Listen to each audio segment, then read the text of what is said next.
The chosen ones were sent into families that never understood them, didn't honor them, didn't deserve them. They were born to mothers who were broken, cold fathers, siblings who were bullies, uncles who crossed lines, aunts who whispered lies, cousins who joined in the mockery. And worse, they had flying monkeys, family members who enabled the abusers, gaslit, triangulated, and kept the cycle spinning. But what happens when your elders are the very source of your trauma? The chosen ones didn't just survive pain, they were assigned pain. They were placed in toxic environments so they could break the chains and rebuild the bloodline from the inside out. That's why they were always the black sheep, the scapegoat, the one everyone blamed but secretly feared because their light revealed the truth, because they were afraid of your spiritual fire, because you were the only one who could see through their fakeness and their bullshit.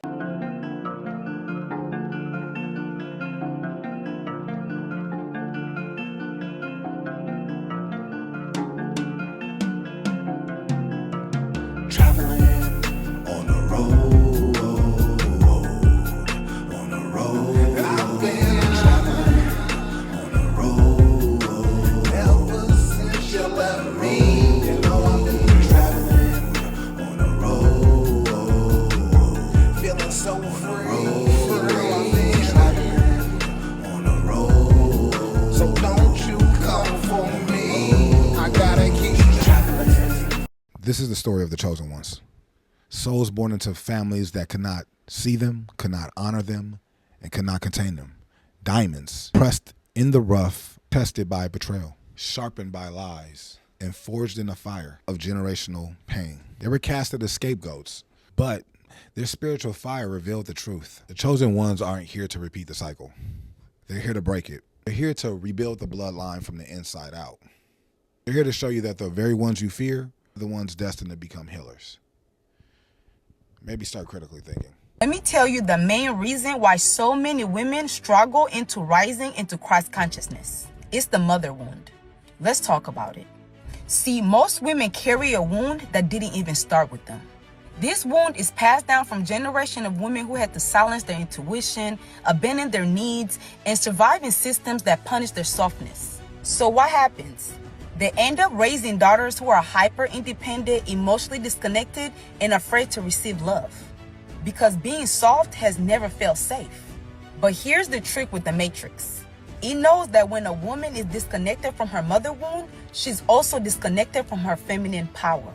And Christ consciousness cannot be accessed without the feminine. This is why healing the mother wound is not just inner work, it's soul liberation. If you want to rise in Christ consciousness, you have to go back to the root. Back to the girl inside you that stopped trusting her mother.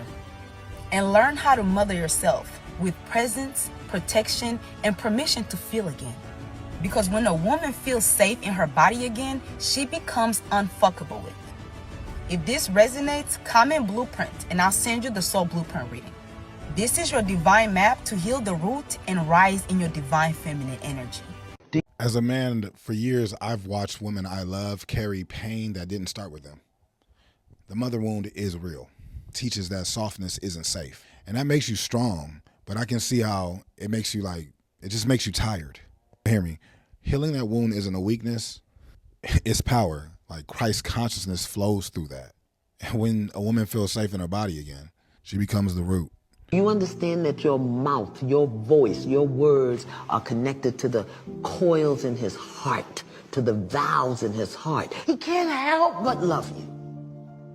And every time you dishonor that love, you chip a piece of it, chip a piece of it. This is why in our culture as black people, when the boys turn a certain age, the men come and get him and take him away from the mother because she can emotionally manipulate him.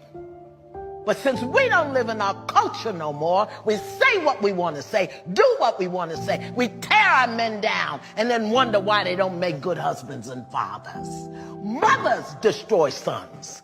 His mother can speak to him in certain ways that destroy him in ways that can never be repaired.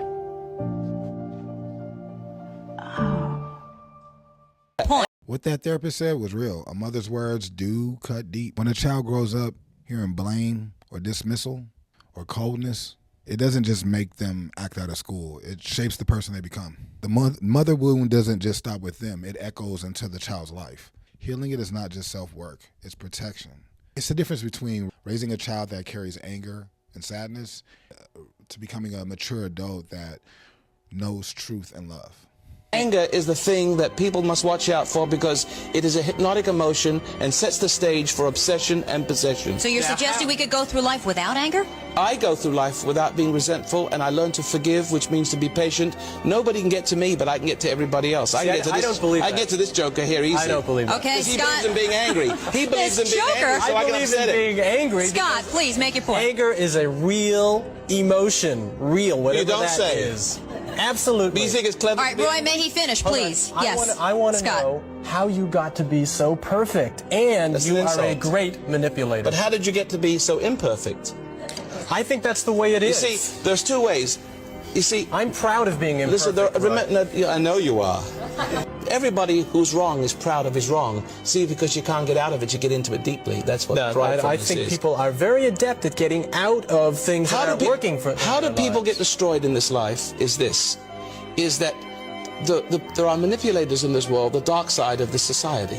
You see, society is going down the drain. No, it isn't. And those who want to control Society is you, no different listen than now, it's ever listen. The people who control you get to control you by intimidation. There's a book called Winning Through Intimidation. And if you can make people resentful or angry, you can get inside their brain and you can put your will inside their mind, and they will think they're acting out their own lives. And it takes years and years and years before many of us discover, having made many mistakes, that we're not living our own lives. And worst of all, if you carry this to its ultimate conclusion, you will not only be obsessed, you could become the person you hate.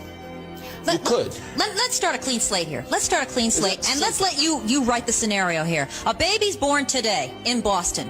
What do you do with that baby to make everything perfect? How would you write the scenario? Be brief, please. Well, what you have to learn to do is not to motivate or pressure or be cruel or be hypocritical, to pretend to be a Christian but be a devil. All of not that to is upset impossible. the child. Well, That's impossible. I don't know. I've done it. Where do I start with this child then? Do I teach it the alphabet? Do I teach it how to drink milk? What do I do? You equate teaching with teaching children to grow up like sea lions. If you motivate them and teach them how to function through motivation, you're actually becoming their will and displacing their own integrity. And that's the problem of our society. The schools motivate kids, the church pressure children, and they take an identity from that pressure, but they lose the one they were born with.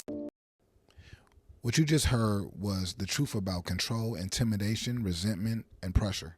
These are weapons that strip people of their own will. They make you believe that you're living your own life when you're really carrying out somebody else's agenda. That's how generations get lost. That's how children grow up disconnected from the soul that they were born with. And if you don't wake up, you just lose yourself and you become the very thing that you hate. The mother wound, the father's wound, the manipulator's wound. It all ties back to this, reclaiming your integrity, because the chosen ones are the ones that refuse to be programmed.